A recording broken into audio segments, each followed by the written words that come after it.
Ram Ram codes. मुझे उम्मीद है आप सब बहुत अच्छे होंगे और हमारे प्लेसमेंट प्रिपरेशन सीरीज के साथ अच्छे से ग्रो कर रहे होंगे। आज हम एक नए डेटा स्ट्रक्चर के बारे में बात करना चालू करेंगे जो कि सबसे टफ माना जाता है अमंग ऑल डेटा स्ट्रक्चर। पर अभी तक कह सकते हो हमारा रिलीफ है कि इसमें हमें ज्यादातर थ्योरेटिकल ही चीज पूछता है। जो हमारा डीएसएलओ का इंटरव्यूज होता है, कोडिंग राउंड होता है, तो इसमें थियोरेटिकली ज्यादा पूछता है, बहुत ज्यादा हार्ड करके। जैसे बाकी सारे में एरेज में, लिंक लिस्ट में, ट्रीज वगैरह में बहुत सारा इन डेप्थ पूछता है, वैसा कुछ इन डेप्थ इसमें नहीं पूछता है। तो अगर हम इसको थ्योरी वाइज भी अच्छा होल्ड करके चलेंगे इस डीएस पे, तो हम काफी अच्छा कर जाएंगे अपने इंटरव्यूज और प्लेसमेंट पॉइंट ऑफ व्यू से। Right. So without wasting much time चलते हैं, बात करते हैं। आज थोड़ा सा टॉपिक शुरू करने से पहले मैं कुछ थ्योरी के बारे में बात करूंगा, ताकि जब हम graph as a data structure formally चालू करें क्वेश्चन करना, तो आपको इतना ज्यादा तकलीफ नहीं हो, क्योंकि इसमें बहुत सारे नए टर्म्स आपको मिलेंगे और बिल्कुल। हर बार मैं एक्सप्लेन नहीं करूंगा उसको। हमारे साथ हमारे दोस्त है प्रशांत। राम राम कोडर्स। तो हमने लीनियर डेटा स्ट्रक्चर का हाथ तो ट्री के समय से ही छोड़ दिया था। ट्री भी जो है वो लीनियर डेटा स्ट्रक्चर नहीं है, वो हायरार्कियल कह लो, फिर जो भी कह लो, पर वो लीनियर तो नहीं है। कभी भी हो सकता है, बिल्कुल। किसी कंडीशन में हो सकता है, जब उसका सिर्फ स्क्यूड में हम लोग बात किए थे। राइट। पर बाय डिफॉल्ट उसको हम लीनियर नहीं बोलेंगे। अगर लीनियर हो जा रहा है तो एक्सेप्शन है। बिल्कुल उसी तरीके से ग्राफ भी है। और मैं अगर इस तरीके से बोलूं कि ग्राफ जो है वो ट्री से एक लेवल ऊपर है, राइट, तो ये गलत नहीं होगा। क्यों प्रशांत? बिल्कुल। जैसे ट्री में हमारे हर साथ चीज क्या, में, हर राइट, चीज में। और ट्री में अगर हम देखें तो क्या बात हुआ था कि एक पेरेंट होता है, उसका चाइल्ड होता है। हमने बाइनरी ट्री का ही प्राइमरीली बात किया था, तो बाइनरी बिल्कुल। ट्री में दो ही चाइल्ड हो सकते थे, 0 से लेके 2 चाइल्ड तक हो सकते थे।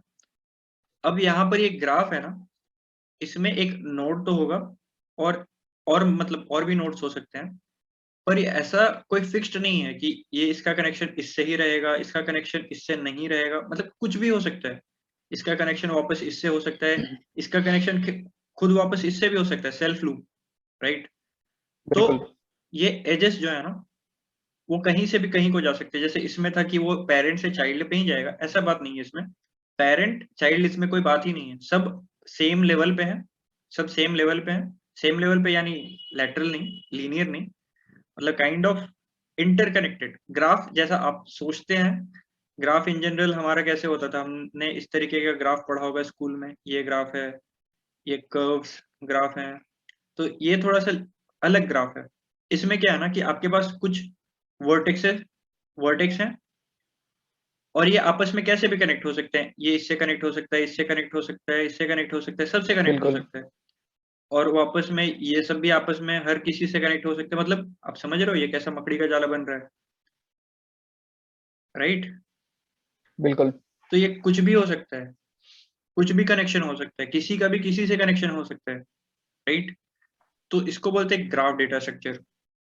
और ये जैसे कि आप देख पा रहे होगे कि ट्री में हम क्या स्टोर करते थे। ट्री हमारे पास इन जनरल भी ग्राफ से अगर कंपेयर किया जाए कॉम्प्लेक्सिटी, तो आसानी था, क्योंकि एक पेरेंट है तो उसके पास खुद का एक डेटा होता था, डेटा पार्ट, और उसके पास पॉइंटर्स होते थे उसके चाइल्ड के, लेफ्ट लेफ्ट और पॉइंटर। राइट चाइल्ड के। इसमें क्या है ना कि एक नोड होगा। जैसे कि अगर मान लो कि अगर मैं इस तरीके से बात करूं, ए नोड है, तो उसके पास उससे जो भी कनेक्टेड नोड है, जैसे यहाँ पर अगर देखो, तो वो बी नोड से कनेक्टेड है, डी नोड से कनेक्टेड है, तो ये दोनों इन्फॉर्मेशन होना बिल्कुल। चाहिए कि ये किससे किससे कनेक्टेड है, राइट।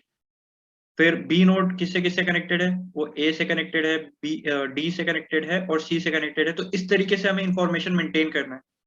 तो इसके बारे में हम बात करेंगे जब हम इसको स्टोर करने के बारे में बात करेंगे। पर फिलहाल आप यही समझो कि ट्री जैसा ही है, काइंड ऑफ, पर ट्री से अलग भी है।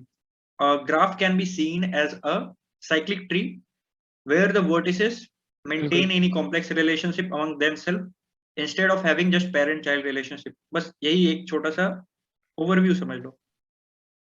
और यहाँ पर आपको इसका फॉर्मल डेफिनेशन मिल जाएगा।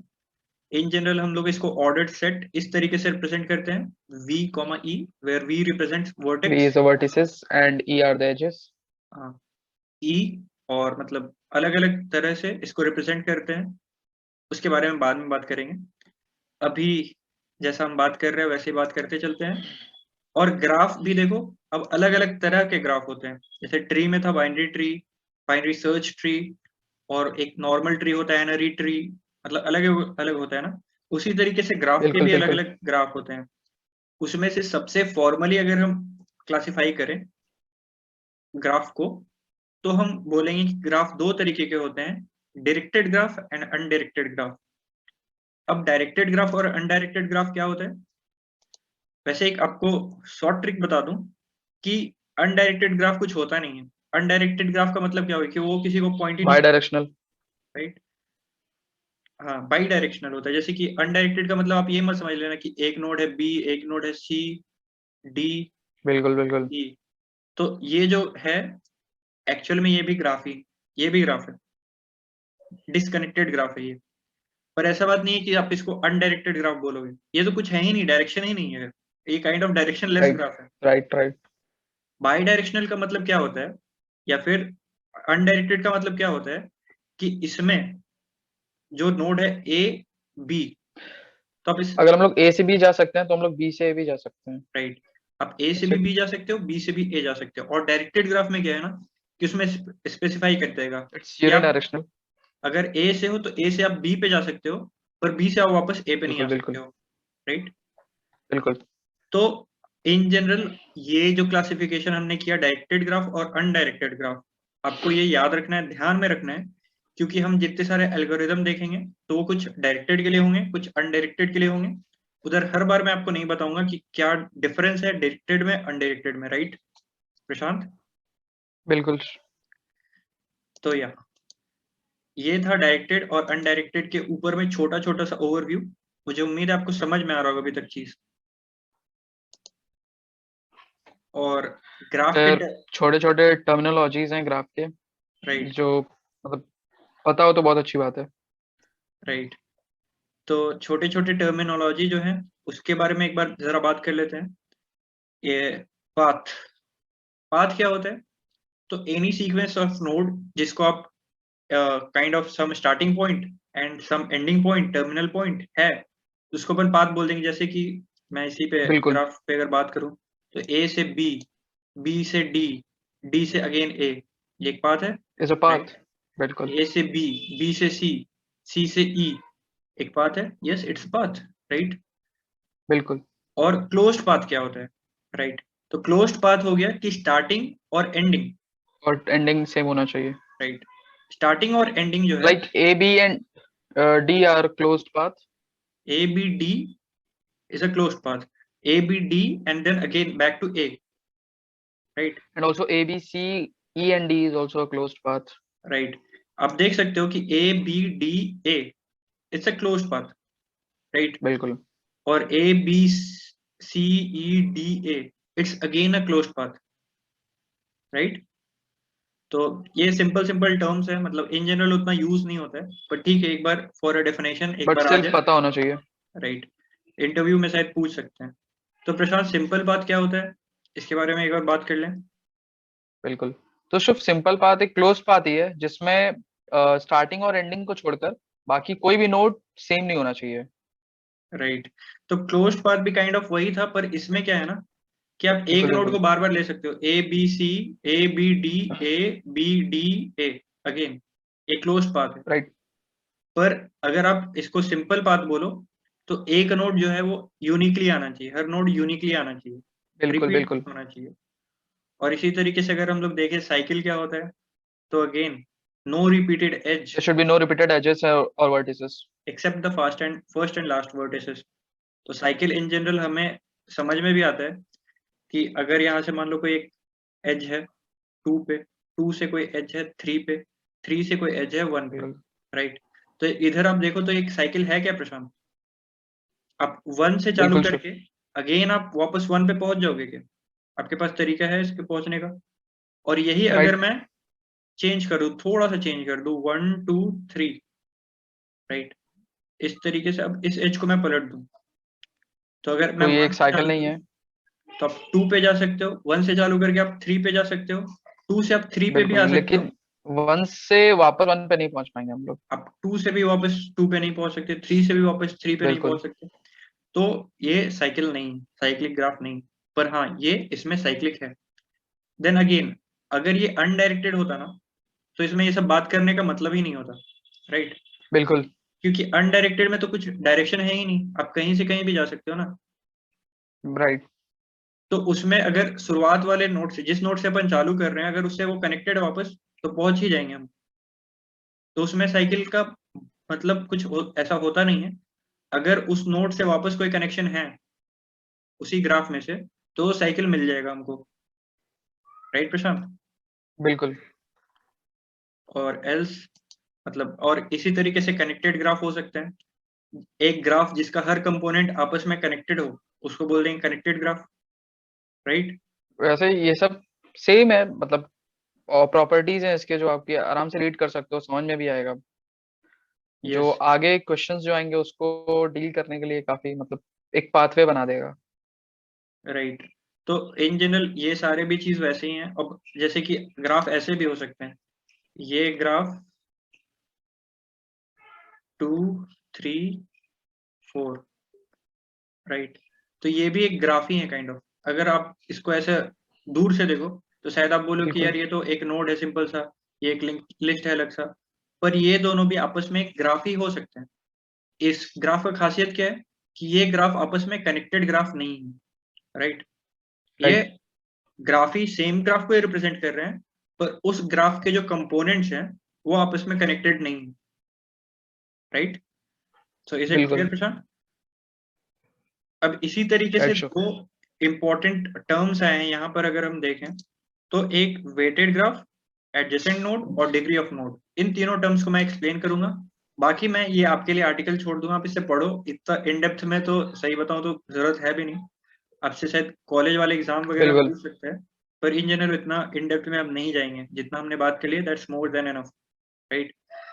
अब वेटेड ग्राफ के बारे में बात कर लेते हैं। तो क्या होता है, वेटेड ग्राफ नहीं होता है, उसका एज वेटेड होता है, राइट?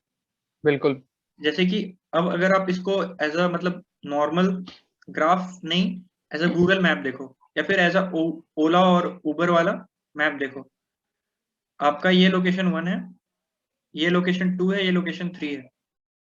लोकेशन 1 से लोकेशन 2 जाने का आपका प्राइस है 20, 2 से 3 जाने का प्राइस है आपका 30, लोकेशन 1 से 3 डायरेक्ट पहुंचने का प्राइस है 40, राइट? तो ये काइंड ऑफ बिल्कुल। वेटेड ग्राफ हो गया। अगर आपको 1 से 2 जाना है तो आप चूज कर सकते हो कि कहाँ पर आपको वेट कम, मतलब पैसा कम देना होगा, ये हम लोग आगे क्वेश्चंस डील करेंगे, दिक्सट्राज ये सब में आता है। राइट? सो ऐसा नहीं कि वो पास दिख रहा, मतलब दिख रहा है या बगल में है तो वो मिनिमम कॉस्ट होगा।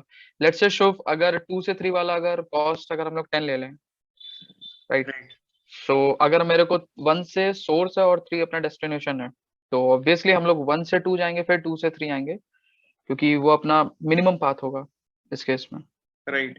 तो वेट क्या होता है ना, इन जनरल आपको एक पाथ से दूसरे पाथ, एक नोड से दूसरे नोड पे जाने के लिए, एक वर्टेक्स से दूसरे वर्टेक्स पे जाने के लिए जो एज कनेक्ट कर रहे हैं उनका कुछ वेट होता है। जैसे कि यहाँ पर मैंने बात किया ना कि एक डेस्टिनेशन से दूसरे डेस्टिनेशन पे जाने के लिए आपको कुछ प्राइस देना होता है, ओला को, बिल्कुल टैक्सी को, टेम्पो, जो भी आपके के यहाँ चलता है। तो उसको क्या होते हैं, बोलते हैं हम लोग वेट बोलते हैं उसका, उस एज का वेट। यहाँ पर समझ लो कि इस जगह से दूसरे जगह पे जाने का उसका भाड़ा समझ लो, राइट? तो बस यही चीज है। और ये वेटेड ग्राफ भी जो है, ये अगेन कंसेप्ट जैसे प्रशांत ने बोला, हमें अलग अलग जगह पे जरूरत पड़ेगा, हमें प्राइस को मिनिमाइज करना होगा। बिल्कुल ऐसे रियल लाइफ एग्जांपल मिलेंगे हम लोग को, और कैसे हम प्राइस को मिनिमाइज करेंगे, मैक्सिमाइज करेंगे, अलग अलग क्वेश्चन आएंगे, तो उससे आपको चीजें ज्यादा क्लियर होगी। बस वेट का मतलब ये समझ लो ना कि जो भी एज है उसका वेट होगा, राइट? बिल्कुल और एडजेसेंट नोड क्या हो गए, जो नोड आपस में कनेक्टेड नोड है उसको क्या देंगे, adjacent node, right? Nodes U and V connected with via an edge are called as adjacent node.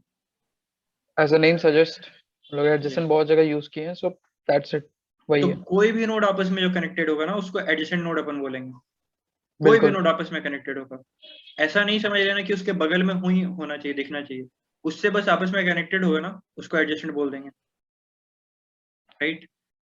और ये एक टर्म जो फ्रीक्वेंटली यूज होगा, वेटेड ग्राफ एक टर्म यूज होगा, और एक टर्म यूज होगा degree of a graph, degree of a node, sorry. बहुत सिंपल है, number of edges connected to that node.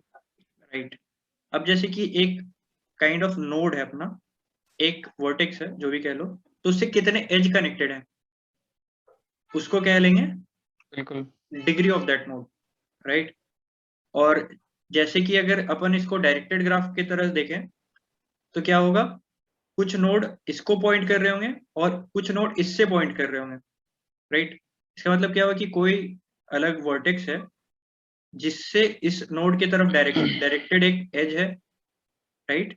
और कुछ नोड्स ऐसे बिल्कुल। हैं जिस पर इस नोड से डायरेक्टेड ग्राफ है, हमारे पास डायरेक्टेड एज है, तो इसको कह देंगे इन डिग्री और आउट डिग्री। इन डिग्री मतलब इस पे जितने भी एजेस पड़ रहे हैं, इनकमिंग वाले, इनकमिंग वाले, दैट इज इन डिग्री।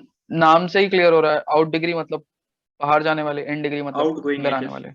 जो इससे वापस, सिंपल। इससे निकल तो रहे हैं, इमिनेट तो हो रहे हैं, पर ये वापस नहीं आ रहे हैं, तो आउट डिग्री और इन डिग्री, ये कंसेप्ट हो गया। तो बहुत ही सिंपल था। ये टर्मिनोलॉजीज आपको समझ में आना चाहिए, पता होना चाहिए।